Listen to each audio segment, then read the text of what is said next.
Hello, traders. Welcome to Avito Markets. If you have been in markets for a while, you already know what a Bhav copy is and why it matters.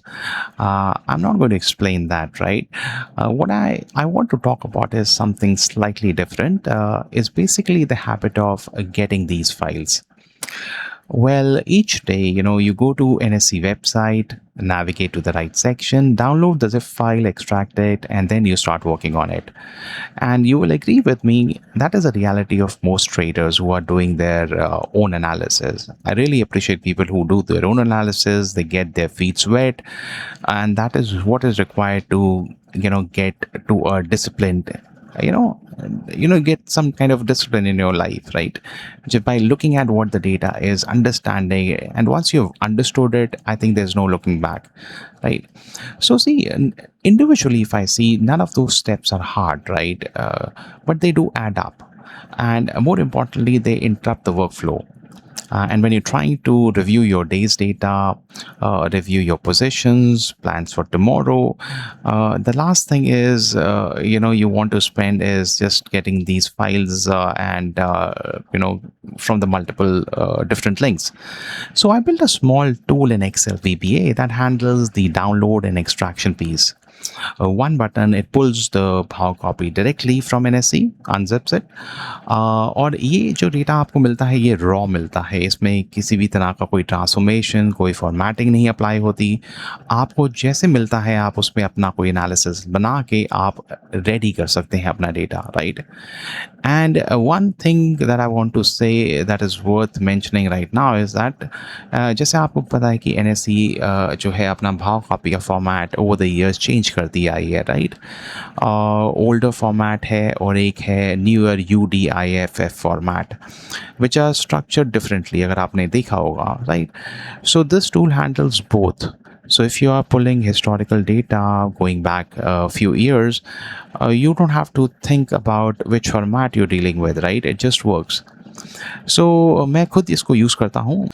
तो चलिए एक बार हम tool पे देख लेते हैं कि ये किस तरीके से काम करता है, राइट? जब भी आपको ये फाइल मिलेगी, आपको इसको एक फ़ोल्डर में डाल देना है, राइट? अब इसको फ़ोल्डर में डालने के बाद जब आप इसको खोलेंगे, तो आपको इसी टाइम पे वो, राइट, आपको एक फ़ोल्डर को असाइन करने के लिए बोलेगा कि आपको किस फ़ोल्डर पर चाहते हैं कि डाउनलोड हो फाइल्स, राइट?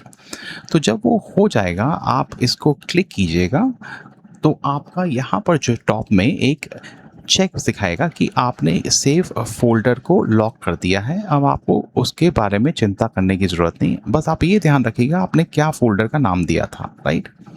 अगर आपको फ्यूचर में कभी फोल्डर को चेंज करना है तो आप यहाँ पे क्लिक कीजिए, वो पूछेगा are you sure you would like to change the location of the folder where you would like to save these files to be downloaded. आप बोलेंगे येस।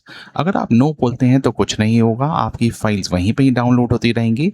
अगर आप उसको कहते हैं येस तो वो आपको एक नए फोल्डर पे ले जाएगा। आप यहाँ पे जाके कोई भी फोल्डर सेलेक्ट कीजिए। अब जैसे मैंने यहाँ पे ये सैमसंग का सिलेक्ट कर लिया है और मैं इसको ओके कह देता हूँ, राइट? अब ये यहाँ पर मुझे मैसेज दे देता है कि a new folder has been assigned. Now refer to your older folder to transfer previously downloaded भाव copy files to this new folder. Okay? तो ये हो गया। अब यहाँ पे लॉक हो गया वो फोल्डर, राइट? तो आप कभी भी फोल्डर चाहे चेंज कर सकते हैं।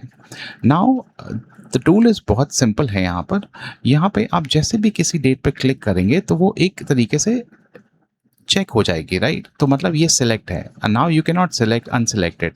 अब आप किसी और को सिलेक्ट करेंगे तो वो डीसिलेक्ट हो जाएगी। ऐसे करके आप कोई भी डेट सेलेक्ट कर सकते हैं।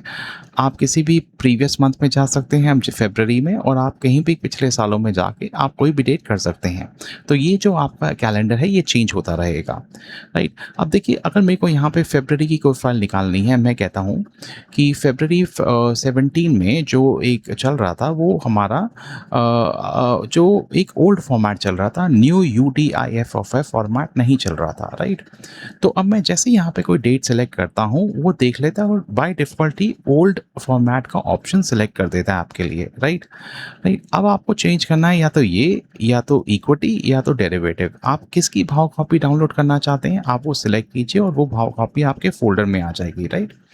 तो जब आप ये सिलेक्शन कर लें, राइट, मान लीजिए आपने जो जून 2024 से पहले की फाइल्स डाउनलोड कर रही हैं और आप न्यू पे करना चाहेंगे तो आप कर नहीं पाएंगे, राइट?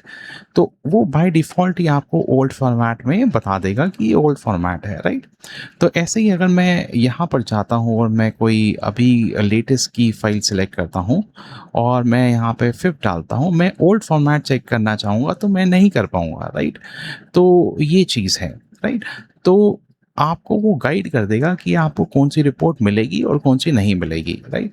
तो अगर मैं अभी फ़रवरी में हूँ और मैं फ़रवरी 4th का डेटा डाउनलोड करना चाहता हूँ, पहले इक्विटी में कर लेते हैं। मैं इसको डाउनलोड करता हूँ, राइट? तो ये मुझे दिखा रहा है कि ये सक्सेस, ये मेरी फ़ोल्डर उसमें सेव हो गई है, राइट? अब हम ये यहाँ पर जो हमारा वन ड्राइव डॉक्यूमेंट सैमसंग में हमारी सेव हो चुकी है, राइट? अगर हम इसको अब डेरिवेटिव्स में जाके देखते हैं तो ये हमारी फाइल्स हो गई हैं डाउनलोड, तो ये हमारी दोनों फाइल्स हो गई हैं। देखिए जैसे ये हमारे यहाँ आ गया, अब हम इस फंक्शनैलिटी पे फिर से जाते हैं, तो देखिए हमारी ये फाइल्स यहाँ पर आ चुकी हैं, राइट? तो अगर हम इसको दोबारा से करते हैं और देखते हैं कि हमारी आज आती हैं कि नहीं, सो हम एक अलग से दिन देते हैं, हम 5th का डेट लेते हैं, हम कहते हैं हमें डेरिवेटिव भाव कॉपी चाहिए, राइट? और हमें इक्विटी भाव कॉपी चाहिए, राइट? तो ये हमारा 1 सेकंड में हो गया, हम वहाँ पर जाएँगे और देखेंगे हमारी दोनों भाव कॉपी यहाँ पे हमारी आ गई हैं, देखिए हमारी, ये देखिए दोनों हमारी भाव कॉपी आ गई हैं। अब हम एक बारी पुरानी भाव कॉपी को हम डाउनलोड करने की कोशिश करते हैं, जैसे हम 16 में डाउनलोड करने की कोशिश करते हैं, राइट? अब मैं कहता हूँ यहाँ पर भी हम 18 फरवरी का करते हैं, तो इसने ओल्ड फॉर्मेट ले लिया, हम इक्विटी के करना चाहते हैं, तो यहाँ पे हमने इक्विटी की डाउनलोड किया, हमें मिल गई। हमने डेरिवेटिव की किया, हमें मिल गई, राइट? दोनों में हमें 1-1 सेकंड में मिल गई। अब हम यहाँ पे जाके देखेंगे क्या वो फाइल्स हैं, 18 फरवरी और 18 फरवरी दोनों सीएम और एफओ दोनों की हमें मिली हुई हैं। आप इसमें कोई पुराना डेटा देखना चाहते हैं तो आप वो भी जाके देख सकते हैं। लेट्स सपोज़ हम इससे पहले का जाके देखें, हम 2010 का जैसे जाके देखते हैं और हम कोई और सेलेक्ट करते हैं जून, तो हम कहते हैं 9th जून की हमें चाहिए इक्विटी कॉपी। हमने इक्विटी कॉपी डाउनलोड करी, हो गई। ऐसे ही हम डेरिवेटिव वाली कॉपी करते हैं, वो भी हमारी हो गई। So this is the way you can actually go से देखिए 9th of June and 8th of February ये हमारी फाइल्स आ गई एंड तो इस हिसाब से you can actually do file selections and save some time for yourself. So if it interests you, subscribe and fill the form. That's all. Thank you so much.